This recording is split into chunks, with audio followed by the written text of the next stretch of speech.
আল্লাহর নবী মুহাম্মদুর রাসূল সাল্লাল্লাহু আলাইহি ওয়াসাল্লাম হাদিসে পাকের মধ্যে আমাদের জন্য এমন কিছু আমল শিখিয়ে গেছেন, আমাদেরকে এমন কিছু ছোট্ট ছোট্ট আমল শিখিয়ে গেছেন।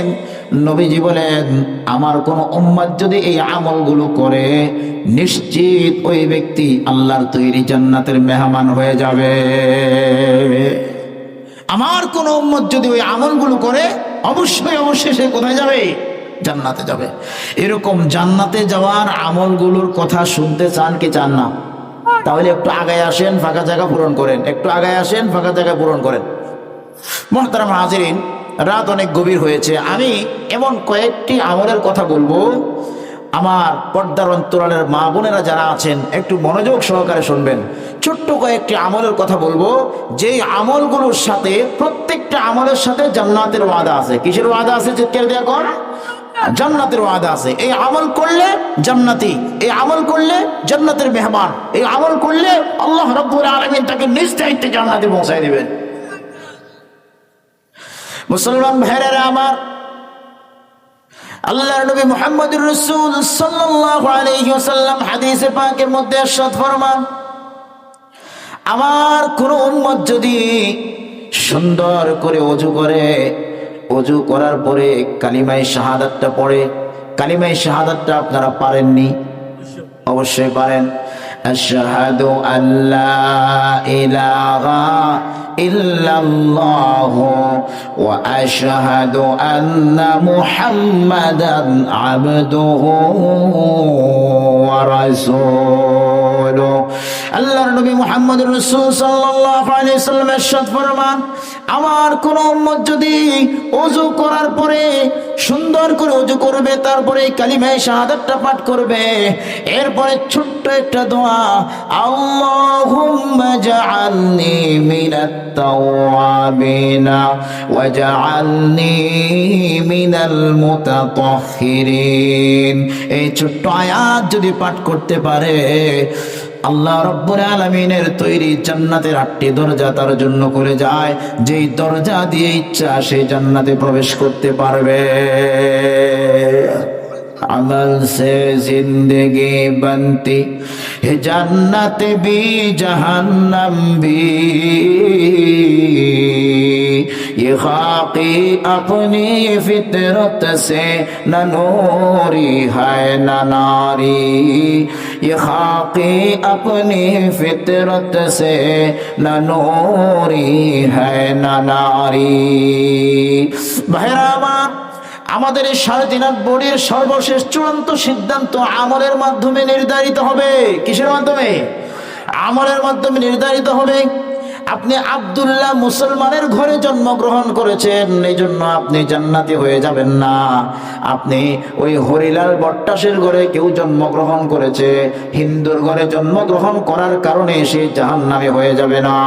এই 3.5 হাত বডিতে আল্লাহ রাব্বুল আলামিন যতদিন তাকে হায়াত দিবেন, এই গোটা হায়াতের কি আমল সে করেছে ওই অনুপাতে তার জন্য জান্নাত আর জাহান্নাম নির্ধারিত হবে। যদি নেক আমল করে থাকে, ভালো আমল করে থাকে, আল্লাহ রাব্বুল আলামিন তাকে জান্নাত দিবেন। আর যদি বদ আমল করে থাকে, আল্লাহ রাব্বুল আলামিন তাকে কোন দিকে দিবেন? কোন দিকে দিবেন? জাহান্নামে দিবেন। তাহলে আমল দিয়েই আমাদের জিন্দেগির চূড়ান্ত পরিণতি ডিসাইড হবে। আমাদের জিন্দেগির চূড়ান্ত পরিণতি কোনো নাম যশ খ্যাতি দিয়ে চূড়ান্ত হবে না। মসজিদের ইমাম সাহেব তাই জান্নাতে চলে যাবে না? এলাকার চেয়ারম্যান সাহেব জান্নাতে চলে যাবে না? জান্নাতে যেতে হলে কি লাগবে? আমল, আমল, আমল। এই কত জুব্বাওয়ালা, টুপিওয়ালা, পাঞ্জাবিওয়ালা জাহান্নামে চলে যাবে, এবং সর্বপ্রথম জাহান্নাম উদ্বোধনই করা হবে টুপিওয়ালাদেরকে দিয়া।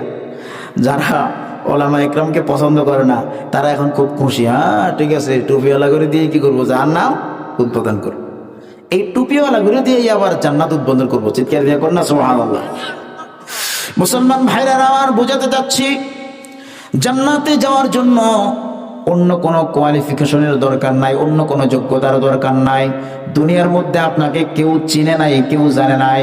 দুনিয়ার মধ্যে আপনি একজন দিনমজুর শ্রমিক ছিলেন, দুনিয়ার মধ্যে আপনি একজন অখ্যাত ব্যক্তি ছিলেন, দুনিয়ার মধ্যে আপনাকে সমাজে কোনোদিন কেউ সামনের কাতারে দেয় নাই, কিন্তু আপনার আমল ভালো, আল্লাহ আপনাকে পছন্দ করে। কাল কিয়ামতের ময়দানে আপনি চূড়ান্ত সফল হয়ে যাবেন, আপনি জান্নাতে পৌঁছে যাবেন। অন্যদিকে দুনিয়াতে সবার আগে, মসজিদেও সবার আগে, মাদ্রাসার সভাপতি সবার আগে, এলাকা সবার আগে উনি, জানাজাতে সবার আগে উনি, সব মজলিসে উনি সবার আগে, কিন্তু আমল ভালো না। আমল কি না? ভালো না। দুনিয়াতে যত ক্ষমতাই থাকুক না কেন, চূড়ান্ত বিচারে তিনি বিফল, সফল হতে পারলেন না, বাম দিকে জাহান্নামে চলে যাবেন। জোরে কন্যা নাউজুবিল্লাহ। মুসলমান ভাইরা আমার, সরাসরি জান্নাতে যাওয়ার গ্যারান্টি আছে এমন 2 নাম্বার আমল।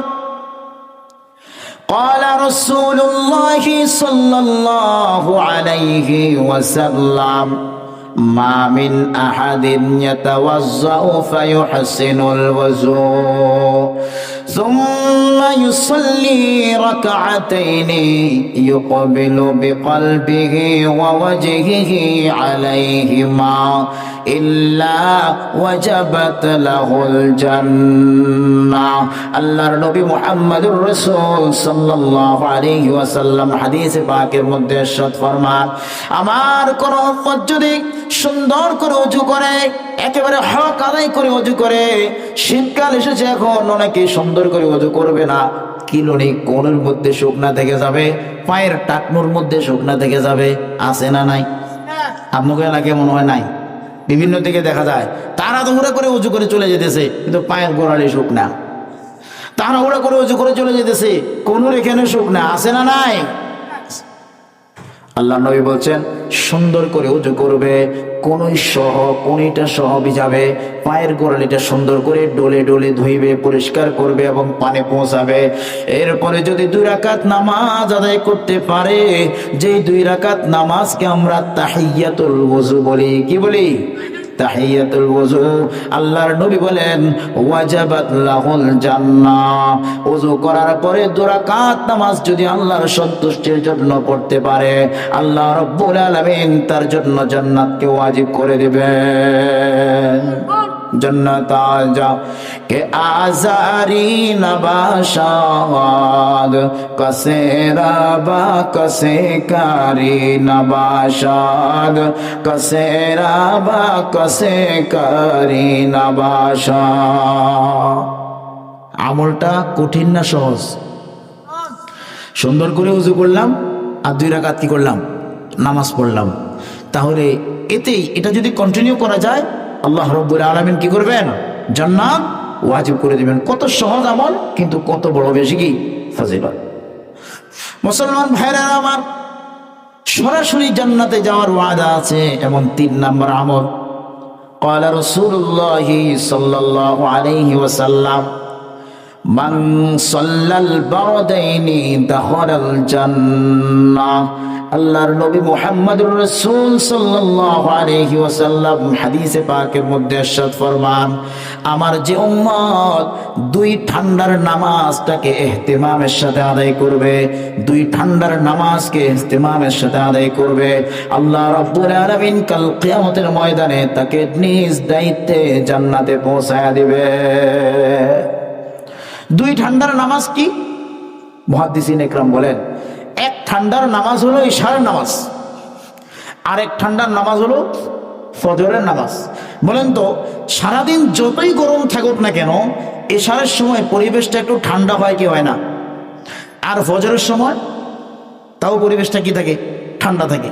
আল্লাহ নবী বলেছেন, এই 2 ঠান্ডার নামাজকে যারা হিফাজত করবে, এই 2 ঠান্ডার নামাজকে যারা ইহতিমামের সাথে আদায় করবে, কাল কিয়ামতের ময়দানে আল্লাহ রাব্বুল আলামিন তাদেরকে জান্নাত নসিব করে দিবেন। এখন প্রশ্ন হলো, সমস্ত নামাজ ঠিকমতো আদায় করলে পুরস্কারের কথা আছে জান্নাত, কিন্তু এই 2 নামাজের কথা আলাদা করে কেন বলা হলো? একটু খেয়াল করে দেখেন, এই যে এখন গভীর রাত, খুব শীতের রাত, আপনি যখন বাসায় গিয়ে ঘুমাবেন, সারা রাত আপনি কম্বলের উষ্ণতার ভেতরে থাকবেন। ভোর যখন হয়ে যাবে, মুয়াজ্জিন ডাক দিয়ে বলবে আসসালাতু খায়রুম মিনান নাওম। তখন আপনার ঘুম ভাঙে নাই, ঘুম ভাঙলেও কম্বল আপনার ছাড়ে না, কম্বল আপনার ছাড়ে না। এত গরম, এত উষ্ণ, এত মজা, কম্বল আপনার ছাড়ে না। বাজানো ওই সময়ে কঠিন শীতের রাতে কম্বলের উষ্ণতাটাকে দূরে ঠেলে, সুন্দরী স্ত্রী পাশে শোয়া আছে তাকে দূরে ঠেলে আল্লাহর জন্য মাত্র 2 রাকাত নামাজ আদায় করতে মসজিদে আসা আসলেই কঠিন ব্যাপার। আসলে কি ব্যাপার? কঠিন ব্যাপার। আল্লাহ রাব্বুল আলামিন বলেন, বান্দারে ওই মাত্র 2 রাকাত নামাজ আদায় করার জন্য তুই এত কোরবানি করেছিস, কঠিন শীতের ভেতরে কম্বলের উষ্ণতাটাকে দূরে ঠেলে দিয়েছিস, সুন্দরী স্ত্রীর মোহাব্বতকে তুই দূরে ঠেলে দিয়ে মসজিদের দিকে রওনা হয়েছিস, ঠান্ডা পানি দিয়ে ওযু করেছিস। আমি রাব্বুল আলামিন তোর এই কষ্টটাকে অনেক বেশি পছন্দ করেছি রে বান্দা। কাল কিয়ামতের ময়দানে তুই আমার জান্নাতের মেহমান হয়ে যাবি। আস্তে সুলতা নে মুসাল্লাম মারহুরা নিস্তে কসরা জাহরায়ে চোয়াচরা কাদেরে কুদরত দারি বরকমাল আনতা রব্বি আনতা হাসবি যুল জালাল আনতা রব্বি আনতা হাসবি যুল জালাল। একবার আওয়াজ দিয়ে বলা যাবে কি আল্লাহু আকবার। মুসলমান ভাইরা আমার, যেহেতু মানুষের এই 2 ওয়াক্ত নামাজ বেশি বেশি কাজা হয়ে যায়, এই 2 ওয়াক্ত নামাজ বেশি বেশি কাজা হয়ে যায়, আল্লাহর নবী এই 2 ওয়াক্ত নামাজের জন্য বেশি বেশি পুরস্কার ঘোষণা করছেন। সুবহানাল্লাহ। যেই নামাজ, যেই ইবাদত করতে যত বেশি কষ্ট, ওই ইবাদতের সওয়াব আর ফজিলত তত কি বেশি। হজ একটা ইবাদত আছে, এই ইবাদতটা করতে কষ্ট আছে। বুড়াকালে হজ করা কঠিন হয়ে যায়, হজের যে কাজগুলো, হজের যে আমলগুলো কঠিন হয়ে যায়। এই জন্য হজের সওয়াবটাও বেশি। যে একবার হজ্জে মাবরুর করতে পারে, গফিরা লাহু মা তাকদ্দামা মিন যামবি, তার বিগত জিন্দেগীর সমস্ত গুনাহই মাফ হয়ে যায়। সুবহানাল্লাহ। মুসলমান ভাইরা আমার, যেহেতু এই 2 ওয়াক্ত নামাজ পড়তে কষ্ট বেশি, কঠিন বেশি, এজন্য আল্লাহর নবী মুহাম্মদুর রাসূল এই 2 ওয়াক্ত নামাজের জন্য পুরস্কার ঘোষণাও করেছেন বেশি। এই 2 ওয়াক্ত নামাজের আরেকটা পুরস্কার আছে, বলবো।